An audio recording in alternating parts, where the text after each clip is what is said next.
The idea, insight, or secret you need for massive impact is just moments away. It's time to claim your career crown. The podcast where business owners and entrepreneurs share the keys to the kingdom to help you open the vault to your greater success.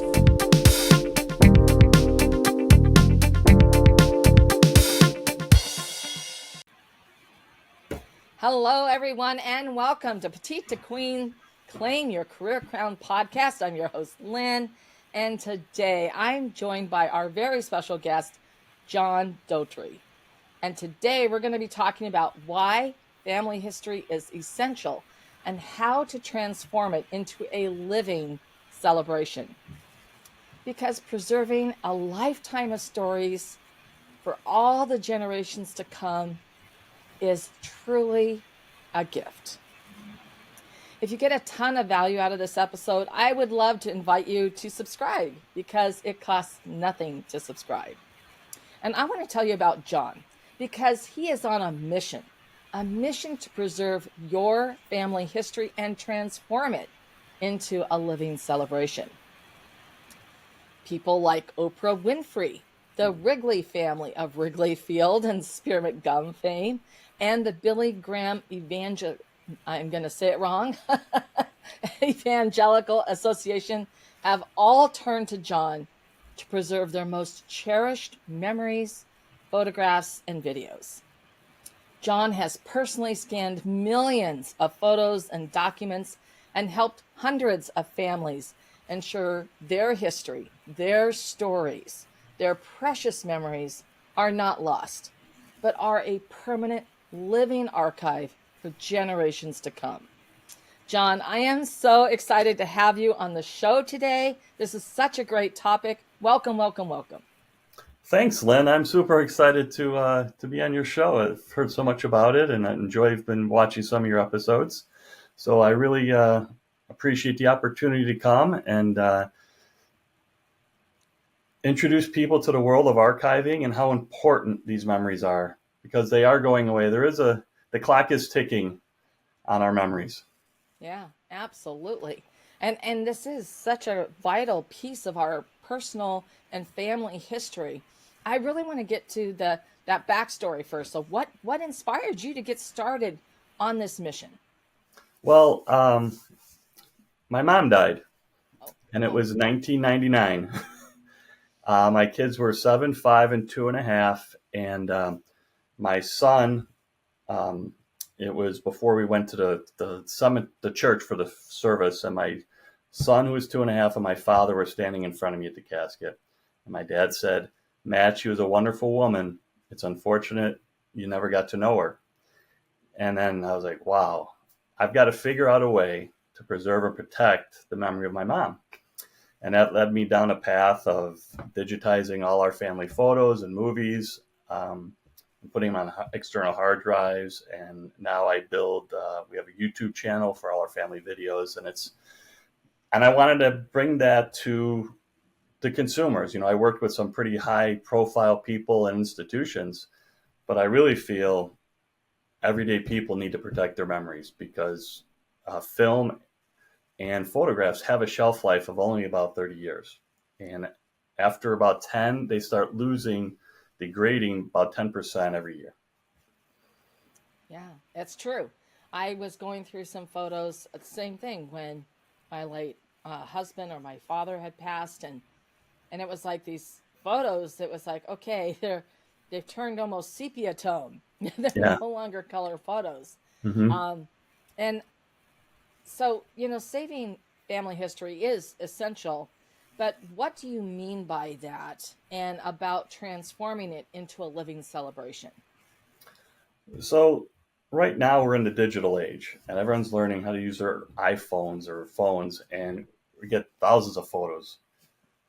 But my concern is that we're losing the past because everyone's so worried about what's now. So as I digitize families, videos, and photographs, and we put them in a digital format, then they can be shared and used with future generations. So, for example, Veterans Day comes around.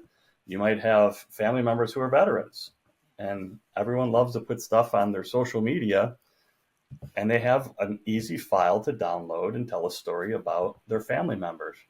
And what I mean by a living archive is it can then continuously be added to as time goes by. You have all your pictures on your phone. All you have to do is slide them over to your archive, and it's all in one central location. You can search photos. You can put all kinds of data connected to the photo. So that's what I mean by we get to preserve the past, and then we can bring it into the future and then add to it. Yeah. Well, I love the idea of being able to search for them so much easier. I remember doing a lot of that type of work way back when I don't remember what iPhone used to call the original photo thing. Yeah. But and then it was like they replaced it and all of that disappeared. It was so frustrating. Mm-hmm. And so I think that's the other thing is that's another element of the stability. So how do you protect this family legacy, all the stories, the love, the laughter, the tears? Do you have a specific process? Right. So for film, that those little 8 millimeters with no sound, we run those through and we digitize them, and they look fantastic.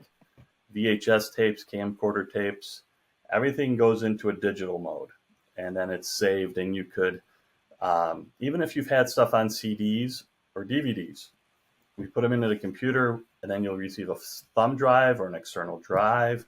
We can put it up in the cloud. And I would suggest having, a hard copy of a thumb drive or an external drive, put it in your Google Drive, and then put it into another cloud source, because you never know. And, you mentioned that all that information being lost is that the critical part is you really have to attach the information in what's called metadata, which embeds into the photograph. So what we do is I usually talk to my clients and we figure out the primary family members, and those are tags. So then I go through and I tag any photo that you are in would be Lynn. So then you could just go bring up all the photos that Lynn is in, or, your husband or anyone in your family, or locations. Maybe you guys had a great vacation spot you always went to. I just spoke to someone about, they always go to an island on Lake Erie. They've been going there since she was born, and she's 70 years old. So everything would get tagged the island name, and then through the years, and the naming would then be by the year, but it's searchable and you can retrieve it pretty easily. Yeah. Well, and I also like the idea that you have the hard copy, like a hard drive, right? Mm-hmm. But then the digital copy on the cloud, and your suggestion having two cloud locations, I think is really important and needs to be restated, because just like how photos age and get old or whatever, Mm-hmm. something could happen to a cloud storage. So having that duplicate is really vital. Yeah, there was a company, one of these big photo cloud storage places. I don't know I don't remember the name specifically, but they got bought out by someone, and people lost everything. They just went away and they lost everything. So yes, you got to have multiple cloud accounts. You never know. I like the Google Drive or using AWS. Those are the big ones. There's also some other companies out there like Forever that guarantee. I don't know what happens in 50 years when they're not around. So I tend to stay with the larger companies to do that. Yeah. And of course, that even like a portable hard drive, things can happen to those. So do you have some advice for managing that, making sure that your portable hard drive stays in good shape? I would make sure you get an SSD drive. Okay. That happened to me. I put my stuff on an external drive in 2005, and in 2020 I turned it on and it went up in smoke because it was just basically a metal record player, Yeah. and the metal tip scraped all the way through the drive. So SSD is kind of a newer technology. They're super small. They're a little bit bigger than a credit card or wallet. and you can get as much information as you want on them, and those are fantastic. Those should be around for a long time. Okay, great advice there. When you're thinking about this and you're talking to your clients and to people who are interested in your services, why is preserving family history, those stories and memories, such a challenge for them? And why has it become more urgent than maybe it's been in the past? Well, I think people are realizing that perhaps people of our age, our kids do not want bins and boxes of stuff. And so we have this guilt, we have this stuff that's been handed down, and a lot of, we don't even know the stories. My father-in-law is 87, and we've been pulling stories out of him now. He's here every night for dinner and just pulling stories out of him. And they're so important that we never heard these stories before. And my kids want to know these stories about who they are and where they came from. And, I'm digitizing his history. And, he was in the Navy, and there's pictures of him with a surfboard in Hawaii. And my daughter's like, holy cow, Gramps, you were hot. And so we don't know what to do with this stuff. People are realizing that there is a shelf life, I think, too. And people are starting to downsize, or they're moving. And I think more than ever, the next generation is kind of scattered, living all over the place. So if you can put it up in the cloud, you can put family movies, even though you're separated by distance, you can still sit there and watch a movie together and learn about, grandma and grandpa, where they came from. My mother came from Ireland when she was 18. I have pictures of the homestead still. And it's a connection from our past, and those stories are so important for our future. Yeah. So when you start working with someone, or they're considering it, what holds people back? What's sort of one of the big challenges they experience? One of the problems is, I think my sister has that stuff, or I'm not sure where it's at. I don't even know where to start. Like, we start very easily. We eat an elephant one bite at a time. Just gather it all together, and then we can go through it. I have a staff. We know how to go through things relatively quickly, how to group photos by year. Sometimes, it's a puzzle, and I don't know what the picture is going to look like at the end, but I really get to know the families and what they look like. And like, this looks like him when he was about 3 years old. So that's 1952. I know that because of other clues. So once people realize that how easy it is, and I do have a form I will share with you. We'll put them in the notes about how to get started and the process we go through. And if people really want to do it themselves, I think there's 9 or 10 steps into the process, but it's tough. I tell people you can sit down and watch TV with a box of photos, and you can go through them, and there's 3 piles: the discard pile, the maybe pile, and the for sure pile. And if you think about a shoebox, it's about 11 inches. That's about 1,100 photos. Wow. So it's about 100 photos per inch. Wow. That's one way to look at it, so you know exactly how many you have. And that's all you need to do. I mean, if you remember, I just remember going to Walgreens, sending my film in. I think there were 16 photos you got in a film, and a roll of film, and maybe 4 of them were good. And a lot of backlit photos. I don't know why we always took pictures of people in front of picture windows. It's like witness protection program. Lots of pictures of trees or whatever, but not with anybody in them. Yeah. A lot of landscape photos, a lot of beach scenes or the ocean. Yeah. So it's pretty, once you get started and you get through the process, it's really exciting when you're done. And even I've been doing a lot of slides for a client right now, those old slides. Oh, yes. And they are so sharp and crisp. They're beautiful. It's really cool. And like you said, you had some stuff that had sepia tone because it's so old.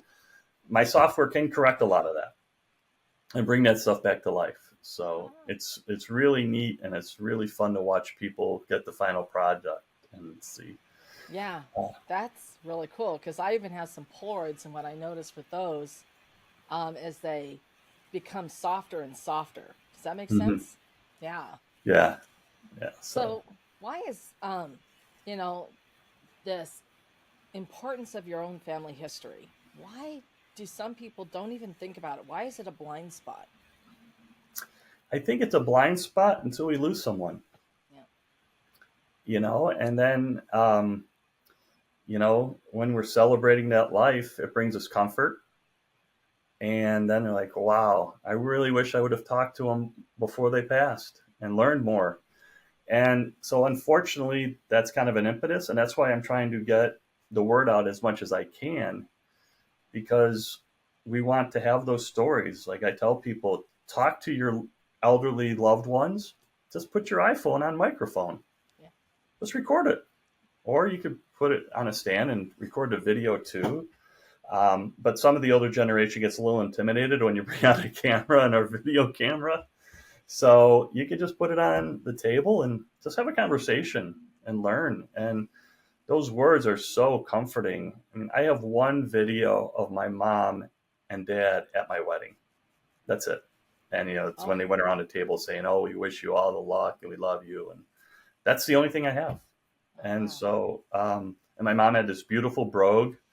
My friends used to love to call my house. I'm like, what do I didn't hear it because I was living with her, but my friends would call and say, oh my God, I love talking to your mom. I'm like, what are you talking about? Yeah. So I wish I had more recordings of her. Unfortunately, I don't, but that one I do have is pretty precious. Well, that is a great suggestion for how listeners should start celebrating their family history, right now. Do you have some other ideas that you could share? Um, One thing is a lot of people realize for weddings, um, the last couple of years, my two daughters got married. So there's showers, both sides of the family, and they're always looking, the slideshows of both kids at each age, and the wedding had the in in memory of table set up, Yeah. and for each daughter, the, the family that they married into are like, uh oh, I don't know where any of that stuff is. And then once they got me the stuff, we digitized and actually had it reprinted after some touch ups, and it really was beautiful. So um, the key is just to get started, and then you have stuff to work with you. And there's so many things now. It's so easy to go online and I want a coffee mug made. I want a T-shirt made, or there's a family reunion and there's photos, and um, it's there's so, but you have to get it digitized because Yeah. you send in a picture to someone, they're not going to be able to know what to do with it. Yeah. I mean, you can even make like blankets and everything with Yeah, yeah, pictures. I yeah. saw We've had that. quilts made. Yeah. Yeah. Yeah, Well, I've seen that when I was going through the airport at Tampa. Someone had this blanket that had all these pictures of her. It was ended up being her grandson. And yeah, I asked her about it, about all these different pictures. uh I huh. thought that was amazing. Yeah, we did that for my in-laws for I think their 50th wedding anniversary, and it was a whole quilt, and had the rod hanging in it, and it became a work of art for the wall. It's really cool. And Yeah. there's also now, I don't know if you heard of starlight frames. I think they're called, where you can send photos into a picture frame, and it just keeps scrolling in a slideshow, Yeah. and it's really neat to sit there. We did that for my in-laws again, and um, it's really neat because then you can also send them real-time photos. But then you Wow. also have photos of their wedding that pop up, and it's pretty special. Yeah, I just remember the ones that you'd have like a flash drive and you'd put all the images on Mhm. it and plug it into the frame. Yeah, that was the first iteration. Now, of course, everything's in the cloud. Yeah. Everything's through Wi-Fi. So, Wow. so that's neat though, because when my kids are away or traveling, they'll shoot pictures to Grandpa, Yeah. and he gets them before we even do. Yeah. He's like, "Oh, did you see the picture?" I'm like, what are you talking about? So, it's really cool. Yeah. Now, John, is there anything you wish I'd asked you today? Um, well, one thing that I know this is going out all over the country, and I'm located in Chicago, and I offer free pickup and delivery in Chicago.